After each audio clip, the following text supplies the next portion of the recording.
Sabemos que existem muitas teorias a respeito de como surgiu o mundo e também de como surgiram seres que nele vivem. Não é nosso objetivo com esse vídeo desvendar os mistérios que contemplam a nossa existência, mas sim pensar por que o ser humano, a cada dia que passa, degrada mais e mais o ambiente em que ele vive. Se pararmos para pensar, é possível dizer que a coisa toda começou a complicar quando o homem decidiu que a Terra seria dividida em territórios e que seria pertencentes a alguém. Desde então, há guerras, grandes ou pequenas, disputa por mais e mais pedaços de terra. Para piorar, além de terra, há uma coisa pela qual o homem vive: dinheiro. Tudo é dinheiro. O mundo está rápido, com celulares, computadores, internet. A rede abrange todos os continentes do planeta e a vida é regida por esse sistema no qual tudo tem que ser feito rápido. A rotina é absurdamente rápida. Até a comida precisou se adaptar a esse modo de viver e são chamadas de fast foods. Tempo é dinheiro, só que não são todos que têm tempo ou dinheiro. Em qualquer lugar, nota-se desigualdade. Uns têm tanto, muitos não têm nada. O homem achou na Terra o meio de sobreviver a tudo. Ela fez e faz tudo o que precisava e ainda precisa. E agora ela pede socorro. Calotes de gelo derretendo, florestas sendo devastadas, temperatura subindo a cada ano que passa, faunas sem a menor perspectiva de vida. O efeito da poluição das águas no Brasil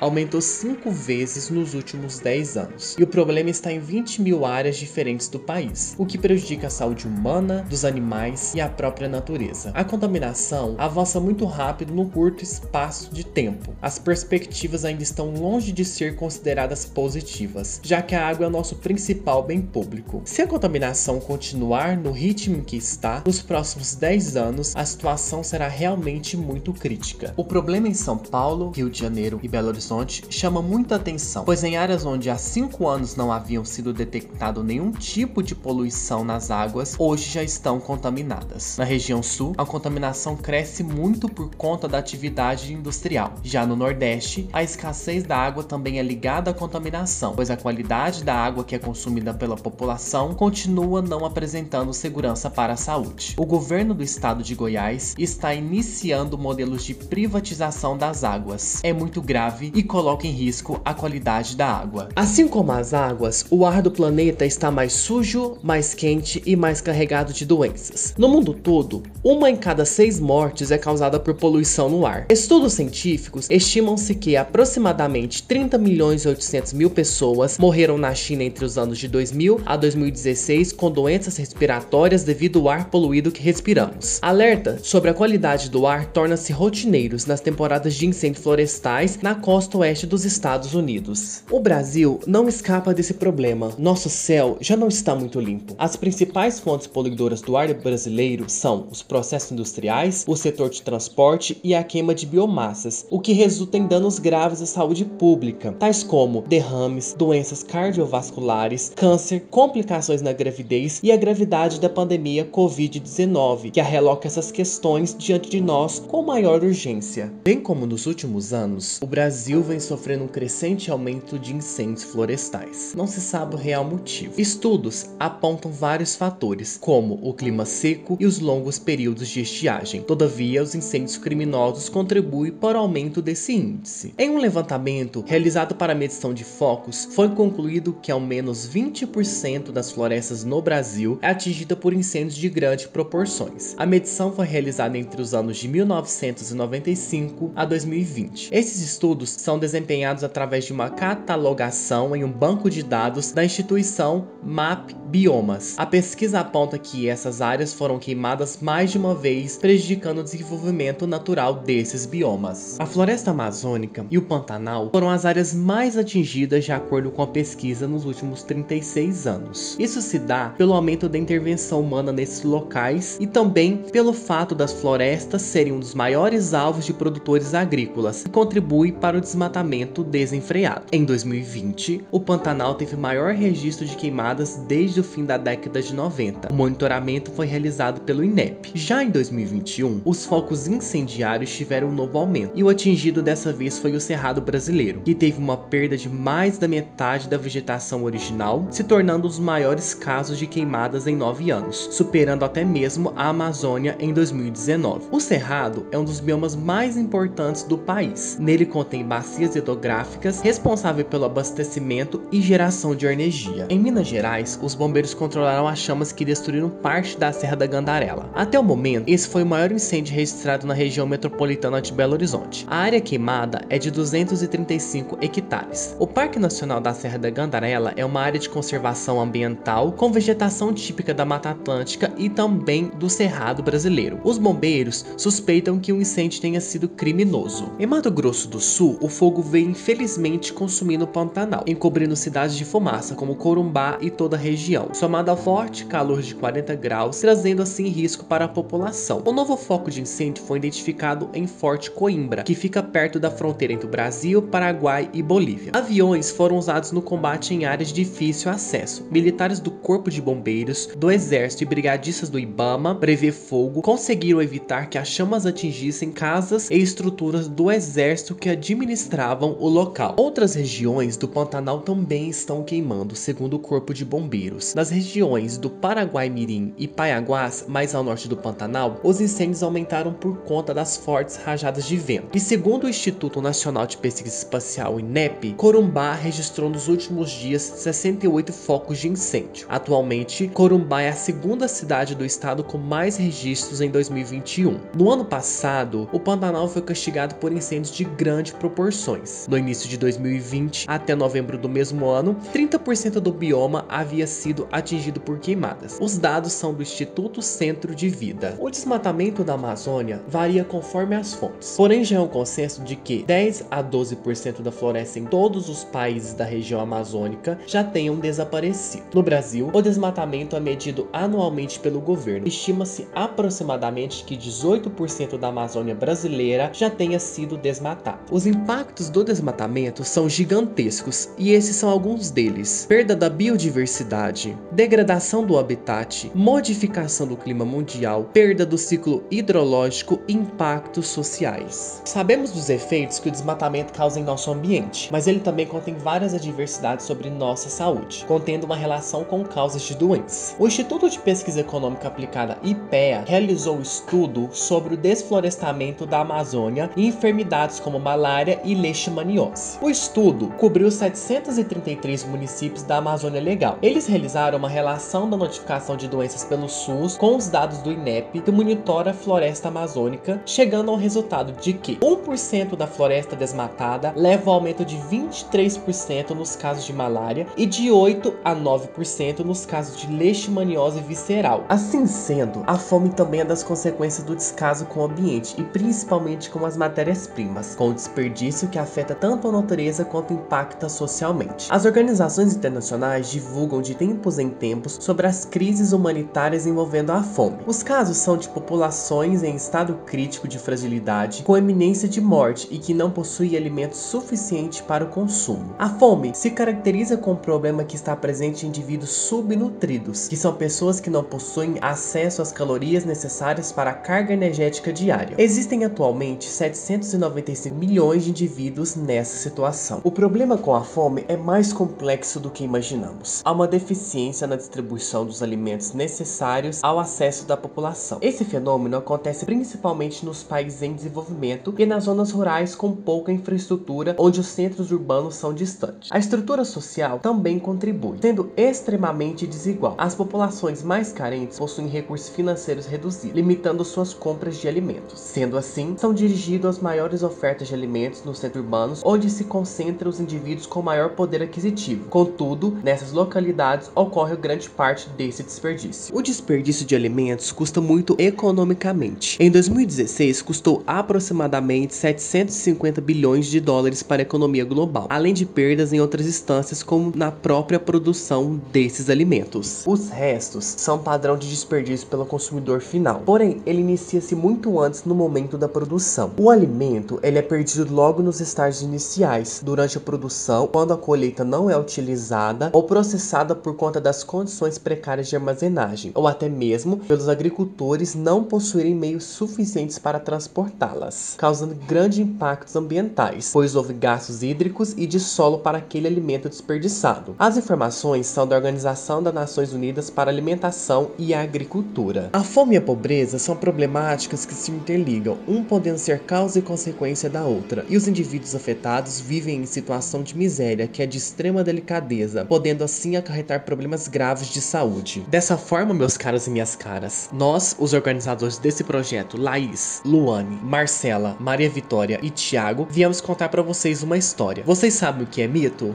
Mito é uma história contada, falada pelas pessoas que viveram lá no começo da humanidade. E o que nós fizemos? Pegamos um mito lá da Grécia sobre o grande rei Erixton, que queimava florestas sem pensar nas consequências, e transformamos em algo atual, diferente e divertido, com a intenção de mostrar para vocês tudo o que falamos. A natureza precisa de nós e de vocês.